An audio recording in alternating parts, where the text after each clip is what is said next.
पदार्थ। हम पढ़ेंगे कक्षा 9 का पहला चैप्टर। ठीक है, तो पदार्थ पदार्थ छोटे छोटे कणों से मिलकर बना होता है। पदार्थ का भौतिक स्वरूप। पदार्थ कणों से मिलकर बना होता है। पदार्थ के कण बहुत छोटे होते हैं, इतने छोटे कि हम कल्पना नहीं कर सकते। पदार्थ के कणों के लक्षणीय गुण। पदार्थ के कणों के बीच रिक्तस्थान होता है, जैसे नमक, शर्करा, डेटॉल या पोटेशियम क्लोराइड के कण समान रूप से पानी में वितरित हो गए। इसी प्रकार जब हम चाय, कॉफी या नींबू पानी बनाते हैं तो एक पदार्थ के कण दूसरे पदार्थ के कणों के रिक्त स्थान में समावेश हो जाते हैं। यह दर्शाता है कि पदार्थ के कणों के बीच पर्याप्त रिक्त स्थान होता है। जैसे पानी में चीनी डाली, उसको घुला दिया तो वो चीनी है ना उसमें पानी में मिल जाएगी। तो ऐसे ही पता चलता है कि पानी में छोटे छोटे रिक्त स्थान है जिससे चीनी इसमें मिलेगी। पदार्थ के कण निरंतर गतिशील होते हैं। पदार्थ के कण निरंतर गतिशील होते हैं, अर्थात उनमें गति ऊर्जा होती है।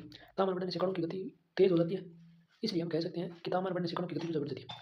अगर हम पानी को गर्म करते हैं, नॉर्मल टेम्परेचर पर गर्म करते हैं, तो उसमें जो गति ऊर्जा होती है ना वो ज़्यादा हो जाती है, जैसे वो भाव बन जाता है।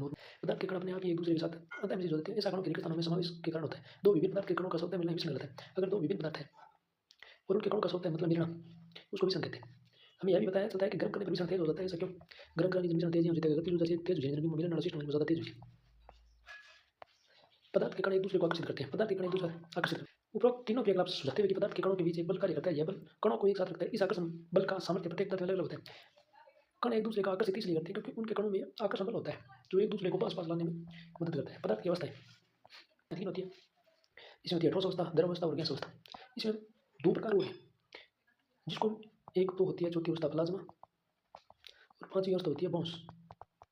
इसका ज़्यादा यूज नहीं होता इसमें। द्रव में ठोस, द्रव और गैस तीनों का विसरण संभव है। ठोसों की अपेक्षा द्रवों में विसरण की दर अधिक होती है। ऐसा इसलिए है क्योंकि द्रव अवस्था में पदार्थ के कण स्वतंत्र रूप से गति करते हैं और ठोस की अपेक्षा द्रव के कणों में रिक्त स्थान भी अधिक होता है। और बात करें द्रव का कण रिक्त स्थान ज़्यादा है और आगे इसकी गति ऊर्जा भी ज़्यादा है और विसरण ज़्यादा है। द्रव में विसरण भी बहुत ज़्यादा है। और ठोस में क्या है जमेड़ा वजन में आती रुचि ठोस है जिनमें क्या वजन उसी एक जिया बिंग आयतन निश्चित उसी आकार निश्चित उसी। तो इनमें सिस्टम में बिंग कण की एक जिया उसी स्थिर उसी नॉर्मल स्वतंत्र उसी पर स्थिर उसी। क्या पदार्थ अपनी अवस्था बदल सकता है? जैसे ठोस होती है, द्रव जैसे जल हो गया, गैस जैसे जल वाष्प होगी। तो जल है ना, जल तीन अवस्था में हो गया, ठोस में भी हो गया, द्रव में भी हो गया और गैस में भी हो गया। जैसे जल ठोस में हो गया और जल द्रव में हो गया, जल और जल गैस में हो गया जल वाष्प। तो इस प्रकार हमें पता चलता है कि पदार्थ अपनी अवस्था चेंज कर सकता है। किसी ठोस का गलनांक उसके कणों के बीच के आकर्षण बल की सामर्थ्य को दर्शाता है। ठोस का गलनांक है ना उसके कणों के बीच के आकर्षण बल की सामर्थ्य मतलब मजबूती को दर्शाता है। बर्फ का गलनांक 273.15 डिग्री केल्विन होता है, सॉरी 15 केल्विन होता है, डिग्री केल्विन होता है, केल्विन होता है। गलने की प्रक्रिया यानी ठोस से द्रव अवस्था में परिवर्तन को संगलन कहते हैं। न्यूनतम तापमान पर ठोस में द्रव बन जाता है, वह इसका गलनांक कहलाता है। गलनांक मतलब गलना।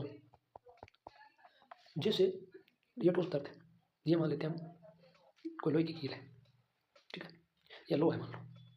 इसको हम गर्म करेंगे, एक अवस्था इस ऐसी आएगी वो द्रव बन जाएगा और वही जो द्रव वहां से स्टार्ट होता है ना वही गलनांक होता है इसका। दो नंबर देखते हैं दाब परिवर्तन का प्रभाव। दाब के बढ़ने और तापमान घटने से गैस द्रव में बदल सकती है। अगर दाब बढ़े, दाब ने बढ़ा दिया मतलब दाब ज़्यादा दे दिया और तापमान ने कम कर दिया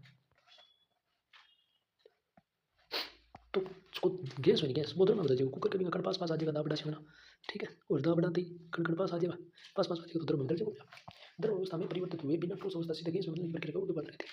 अगर मान लो ठोस अवस्था है यूँ सीधे गैस में बदलनी नहीं तो क्या ऊर्ध्वाधर, और गैस से सीधा ठोस में बदले, गैस से सीधा ठोस में बदले तो उसको कहते हैं निक्षेपण। और देख लेते हैं इसमें द्रव को बदलेंगे ठोस में तो ये जमाएंगे तभी तो ठोस बदलेगा। द्रव है लिक्विड है कोई, इसको हम फ्रिज में रखकर जमा देंगे तो ठोस बदल जाएगा ना। जैसे हम पानी को फ्रिज में रखकर जमाते हैं, ठीक है, तो उसको ठोस बन जाता है, जबर बन जाती है, ठीक। जैसे ठोस को हम गर्म करेंगे मतलब संलग्न करेंगे तो द्रव बदल जाएगा। अगर द्रव को वाष्पीकृत करेंगे तो उसमें गैस बदल जाएगा। अगर गैस को हम निक्षेपित करेंगे तो ये ठोस बदल जाएगा। और ठोस को ऊर्ध्वाधर देंगे मतलब जैसे ऊर्ध्वाधर करेंगे तो गैस बदल जाएगा। और गैस को संघनन मतलब उस पर दाब और दाब ज़्यादा और ताप कम करेंगे तो वो द्रव बदल जाएगा। ठोस के कणों में आकर्षण बल सबसे अधिक, गैस के कणों में सबसे कम और द्रव के कणों में इन दोनों के मध्य होते हैं। जैसे ठोस में ना, ठोस के कण होते हैं ना वो एकदम पास होते हैं, इसमें स्थान नहीं पाया जाता है तो इसमें आकर्षण बल क्या मजबूत होता है। और गैस के कण होते हैं ना तो ऐसे होते हैं, इसमें गैप देखो कितना है, गैप बहुत ज़्यादा होता है तो इसके कारण इसमें आकर्षण बल बहुत कम होता है, ठीक है। द्रव में थोड़ा ठीक होता है। राशि या तापमान, तापमान को हम केल्विन में मापते हैं और इसका प्रतीक होता है कि लंबाई को मीटर में मापते हैं, इसका मतलब होता है 37, इसको किलोग्राम 37 बोल सकते हैं, ग्राम बोल सकते हैं। केजी मापते हैं, भार को भी न्यूटन में मापते हैं जिसका धन होता है सिंबल। आयतन को हम घन मीटर में मापते हैं जिसका मीटर क्यूब होता है। घनत्व को किलोग्राम प्रति घन मीटर मापते हैं तो किलो मीटर माइनस क्यूब होता है। दाब को पास्कल में मापते हैं तो पी होता है इसका प्रतीक।